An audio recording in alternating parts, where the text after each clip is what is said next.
همایش درباره آبشوی پریخ‌ها صبح 3 ایون در بستانسرای حکومتی تاجیکستان آغاز شد. امامعلی رحمان رئیس جمهوری تاجیکستان در این همایش گفت کشور به بحران آبشوی با سرعت پریخ‌ها روبرو است. وضعی که به گفته پرزیدنت به زندگی میلیون ها نفر در منطقه آسیای مرکزی تهدید می‌کند، چون پریخ‌های تاجیکستان منبع 60% آب‌های تازه در آسیای مرکزی است. به گفته رئیس جمهوری تاجیکستان از 14,000 پریخ در کشور 1300 پریخ بخار و نابود شدند. امامعلی رحمان در این همایش همچنین افزود که امکانات‌های کشورش محدود است و برای تطبیق چاره‌های تأخیرناپذیر جهت مانع شدن به آبشوی با سرعت پریخ‌ها کمک‌های مالی و تکنیکی شریکان ضرور است.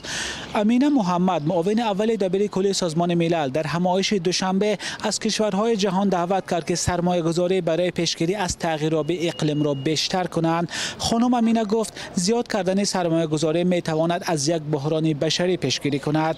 امینه محمد از آن اظهار نگرانی کرد که از بین رفتن پریخ‌ها امنیت غذایی و ثبات جامعه ها را به خطر روبرو می‌کند. خلاصه صحبت اکثر شرکت‌داران همایش دوشنبه این بود که برای پیشگیری از سیل آبخیزی و مهمتر از این برای تامین آدمان با آب تازه، جهان باید به مسئله پیشگیری از عقب نشینی با سرعت پریخ‌ها توجه جدی کند. کنفرانس بین المللی عاید به حفظ پریخ‌ها تا 31 می ادامه می‌کند. مقامات تاجیکستان گفتند که در این همایش بیش از 2200 نماینده از 65 کشور جهان و 70 سازمان بین المللی شرکت دارند. مولا رجب یوسفی برای یوسفی آزادی دوشنبه.